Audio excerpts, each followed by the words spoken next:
They make it look so effortless.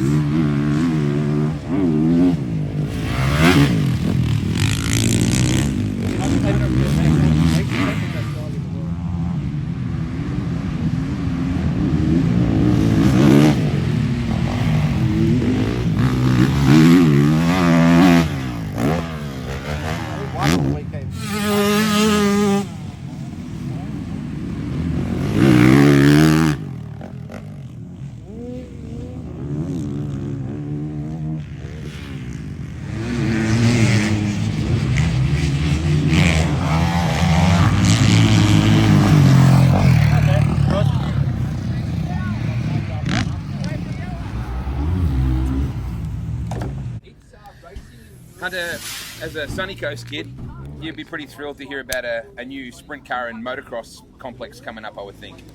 Yeah, absolutely. It's always a bummer. I've been overseas for a couple of years now to hear Coolum is no more, you know, a track we grew up riding, and it seems to be the common kind of deal lately in Oz. You know, all these tracks that I grew up riding as a kid, they're just vanishing, you know, housing estates, building, they're just getting pushed out. So it's unreal to hear of this massive complex that's hopefully going to go in. It's awesome, something that, you know, I'd like to come back and ride myself. It's when you listen to your dad talk about, you know, just that culture of living on the sunny coast and that Queensland life and tradies, and I listened to your interview with Gypsy Tales, which was grouse, mate, just talking about all that cool old stuff. So that's a long way from where you are now, but it's still at the core of who you are. Yeah, exactly, mate. You never forget where you come from and what you considered fun and what you love to do, and I have very similar interests now to what I did back then, so it's unreal. Obviously a lot of memories growing up riding at places like Coolum are just good family events, hanging out with family and friends.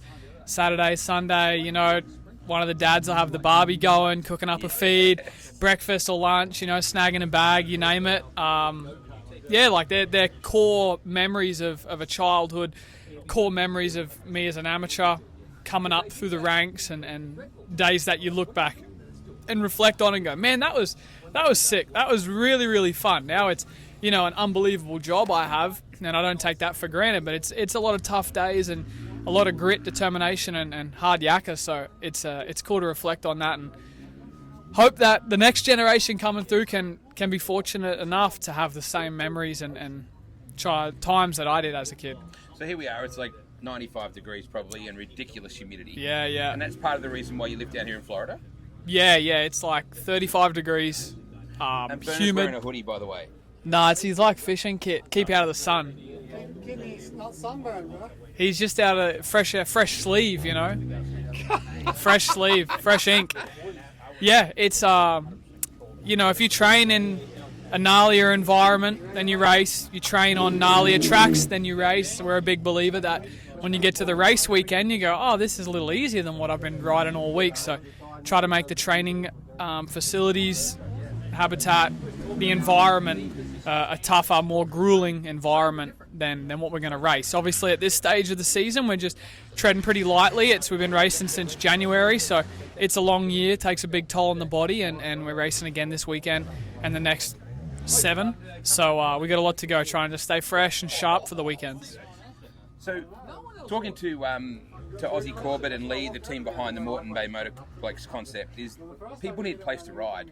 Apart from race, like you're here at a property, you've got your own compound that you can, but not everyone's got a compound they can ride at. No. Yeah, exactly. Like we have a compound, obviously this is our profession, we need somewhere to ride, there's no ifs and buts about it. And growing up as a kid, that was always, you know, limited tracks, so you'd go to the same place a lot, and they're pretty harsh back home on not being able to ride in certain areas and stuff out in the bush or whatnot. But people are forced to do that because they haven't got a place to go that's always open. So that's a great opportunity. Hopefully it comes through. So Danny Lasowski's just sitting over here, who's like an American sprint car icon. His eyes are rolling back in his head here. I told him about your story, how you were riding in Mexico that time when you got a virus, and you were like dead last. Yeah. And the pit board kept coming out, and you're like, screw this. Like, Yeah. what am I doing? And you finished it out. Yeah. And that kind of tells me a bit about the stubbornness you have to have as well, and belief that every time on the bike is time on the bike. Yeah, absolutely. Yeah, it was a race, and I was sick.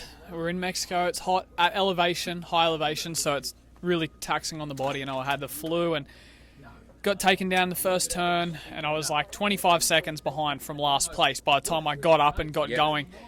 And yeah, the race was only 20-something minutes. It was a qualifying race for gate pick on the Saturday before the Sunday race, and I was last, so I knew my gate pick was last and no points. And I was just thinking, lap after lap, and I'm just like, fuck, what am I doing? Like, should I just pull in? Like, it's not going to change my gate pick or change anything for tomorrow's race. It's probably going to help me, if anything, because I'm not going to be as tired. But, I know I just could never do it. I just couldn't actually pull in, and just not how I was brought up. And I don't know why. I just guess it's how I'm hardwired. But I just stayed out there the whole time. Just thought, all right, just a practice moto. Just try and practice, put the work in. And, yeah, it shows. A lot of people seen it and were like, respect. It's could have pulled in, but he didn't. So, just a lot of cool stories like that throughout my career. Hunter, Aussies are very, very good in speedway. Motorcycle speedway, like we've got world champions, and considering how few of us there are, and I hang out with Lee Adams a lot back in Mildura, and Darcy Ward and those. When you guys won the Motocross of Nations, that was next level cool shit. Now you were in the bubble, so you probably didn't feel it. Yeah, it was epic in the moment. We knew what we did, and it was like there was no waiting for it to click. Like, we knew what it did, but it really, really set in when we were able to come home to Australia for the AusX Open later that year. Yeah. That was, mate, the whole Marvel Stadium in Melbourne, which we're headed back to actually this year, was unbelievable. 44,000 people, and they're all, on their feet, and what a warm welcome that was, and still to this day sends shivers down my back. Like, they're just itching to get that feeling again. So we're coming in this year for the Motocross of Nations here in America this year.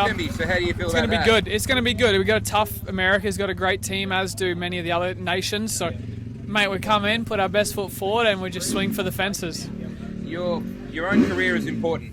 Yeah. Your own career, it's got to be about that. But you're inadvertently raising the standard and raising the acceptance of Australians. I mean, don't get me wrong, Berner, Jeff Lee, Chad, there's so many guys over the years that have ridden over here, but you're kind of making it more accepting that, hey, you know what, a kid from Sunny Coast still has to work hard. Absolutely. You didn't just get off the tradie, and with a snag bag and jump on a bike. Yeah. But you're raising the bar for Aussies.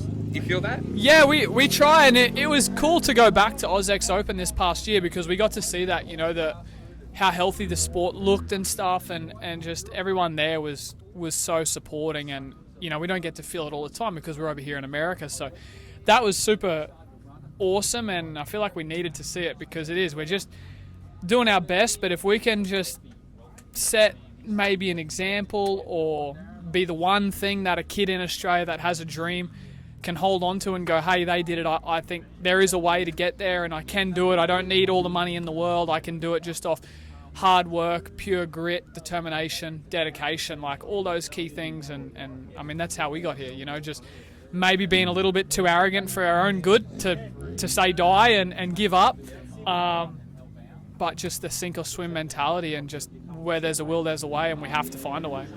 I love that you're still a proud Aussie, but this is home. America's given you some phenomenal opportunities. So this is the land of opportunity, right? Absolutely, yeah, absolutely.